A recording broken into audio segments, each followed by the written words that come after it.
حضرت عائشہ رضی اللہ عنہا فرماتی ہیں کہ رسول اللہ صلی اللہ علیہ وسلم ایک دن ان کے پاس آئے۔ اس وقت ایک عورت میرے پاس بیٹھی تھی۔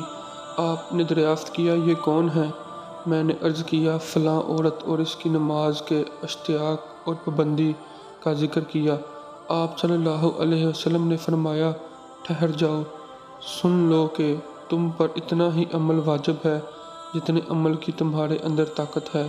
اللہ کی قسم، ثواب دینے سے اللہ نہیں اکتاتا، مگر تم عمل کرتے کرتے اکتا جاؤ گے۔ دین کا وہی عمل زیادہ پسند ہے جس کی ہمیشہ پابندی کی جا سکے اور انسان بغیر اکتائے اسے انجام دے۔ صحیح البخاری حدیث نمبر 43۔